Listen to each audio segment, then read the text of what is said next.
We're heading back to the East Blue, where One Piece began. With figures of Luffy, Zoro, and Nami, I'm recreating poses for each character, and all pulled straight from the early chapters of the manga. And once they're done, we'll bring them all together for one final shot that I hope captures the early joy of One Piece. Our adventure begins here, with Monkey D. Luffy, the spirited boy who set sail to become the king of the pirates. This figure captures that energy and fierce determination from the very start of Oda's One Piece story. Though simple in design, the sculpt and articulation give Luffy that unmistakable look, his straw hat, the confident grin, and a body language that almost feels ready to spring into action. It's perfect for recreating those early moments where his playfulness and resolve shine through. And like most SH Figuarts releases, there are some great accessories packed in too, including a piece of meat and an alternate face sculpt to go with it. It's the kind of touch that reminds you just how expressive Luffy is even when he's not in the midst of battle. For this first pose, I'm pulling directly from chapter 34, right after Luffy throws a punch and his arm snaps back. I'm using this open hand accessory for his left hand resting on the bent right arm, and of course, the iconic straw hat sits right on top. His upper body twists slightly toward the recoil while his legs are bent at the knees and spread just enough to balance the motion, a small adjustment that really helps ground the pose. It's a pretty simple pose overall, but still a great one if you're looking to display your Luffy figure with that classic early series energy. We've met Luffy, but he wasn't alone for long. Just a few chapters later, during the Romance Dawn arc, he meets Zoro, pirate hunter, swordsman, and the very first crewmate to join the Straw Hat crew. Even from the start, Zoro had this grounded intensity to him. Loyal, intimidating, and dead serious about his dream of becoming the world's greatest swordsman.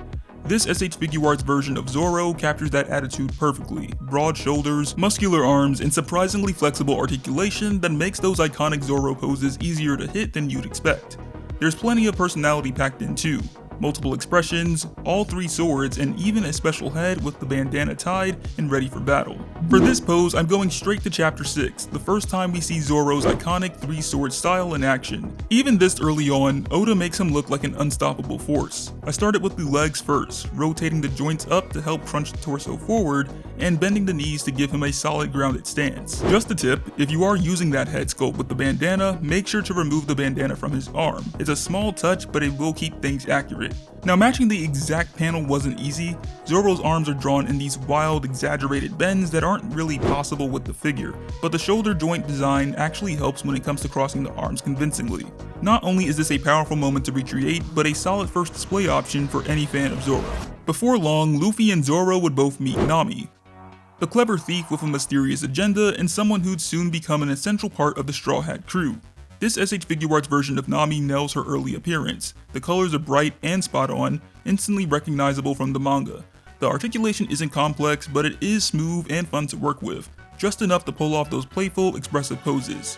You also get some great accessories right out of the box, multiple faceplates full of personality, a bonus face for Luffy, and even an opening treasure chest. For this first pose, I'm pulling from chapter 10.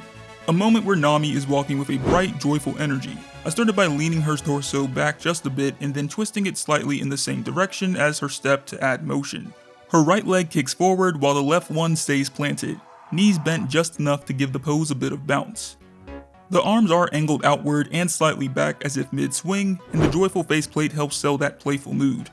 My only small gripe is the lack of tight fists, which would have helped match the original manga panel. But even without them, this display feels light, confident, and full of personality, exactly the kind of energy Nami brought to those early chapters. We started this journey a few chapters in, but let's rewind all the way to chapter 1. This is the very first time we see Luffy use his signature move, Gum Gum Pistol. To bring this pose to life, I'm using the Gum Gum option part set from SH Figuarts. It's a great upgrade kit that really unlocks this figure's potential, letting you recreate all kinds of special Gum Gum moves.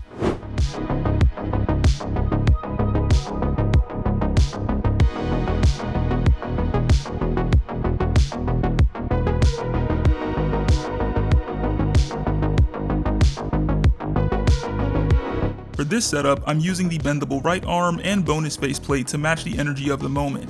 Swapping in the new parts was pretty simple overall. The faceplate is quick, and the bendable arm just takes a bit more time to get positioned right. The pose itself is connected to the first pose we tried earlier. This is what his arm was snapping back from. I started by resting the open left hand on the extended right arm and then curved the punch upward just like the manga panel. The torso follows the curve, the head tilts just slightly, and the eyes are angled to follow the line of the attack. As for the legs, I kicked the left one forward, pushed the right one back, and bent both knees to lock in that forward momentum. Once the feet were angled and the balance was right, the whole thing came together. It's a great early series action pose and a nice way to connect both scenes, showing the cause and the effect in Luffy's rubber-powered abilities. Before checking in with Nami, let's return to Zoro, because we still have a couple of sword techniques to bring to life. This next pose is pulled straight from chapter 51, during Zoro's legendary duel with Mihawk.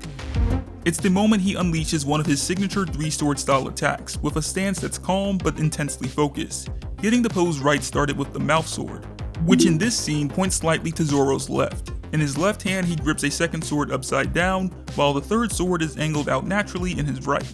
To match the serious energy of the moment, I gave him a wide stance and made sure the overall posture stayed grounded. This one is all about composure and control. Zoro locked in, blades drawn, and ready for whatever's coming.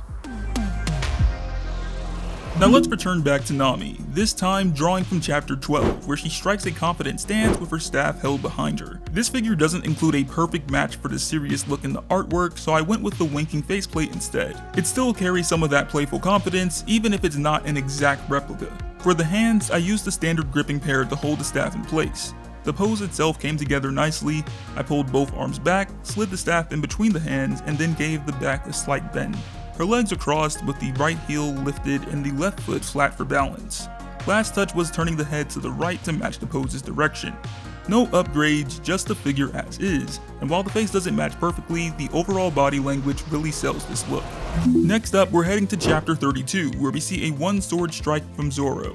It's a cool moment because while Zoro is known for his 3-sword style, this scene proves he doesn't need all 3 to land a serious blow. To capture the motion, I started by having both hands gripping the sword handle and pulling the arm slightly back. Then I twisted the torso to add movement across the upper body, like he's mid-swing. As for the lower half, I went with a forward dash stance. I do also have the feet angled to push the motion forward, and I lean the whole figure just slightly to amplify the sense of speed. It's a dynamic pose but still clean, and a great example of how much force Zoro can generate, even when he's down to a single blade. Going back to chapter 10, there's a moment that shows Nami isn't just clever and cheerful, she's got a bit of fight in her too. Staff in hand, she swings it with real intent, and that's what I wanted to reflect here. To recreate this pose, I started by bending both elbows and pushing the staff back. The upper body leans slightly into the motion to keep things looking natural. Since the panel doesn't show her lower half, I took a little creative liberty there, repositioning the legs into a lean back stance that supports the pose from this angle. It's a straightforward but effective pose that captures Nami's spirit nicely. Shifting gears, let's jump back to Luffy. This pose revisits chapter 387 where Luffy first activates Gear 2. Now I originally tried this pose with the Raid on Onigashima version in a past video, but now with this updated SH Figuarts figure, I really wanted to see how much better it could be done. One of the most common comments I got after that original video was that I needed to use the Gear 5 Luffy's hanging hat, but here's the thing, I actually don't need to. The Gum Gum option part set I used earlier actually includes a hanging hat that fits perfectly for this scene, so no more balancing nightmares like I dealt with last time. The Romance Dawn Luffy figure has much better articulation to nail this pose. The upgrade here makes a huge difference, especially in the legs, where the puffy parts of the shorts now move inward, giving the figure enough room to get into that deep squat without forcing anything. The foundation of the pose is straightforward, left hand open on the knee, right hand to the ground in a fist, and the torso dips low, and I angle the head down to where you see the head and the back of the neck. With the basic form locked in, it's time to add the steam. I'm using Can of Beams effects again, wrapping them around in a few key points of the body to really sell that pressure building moment.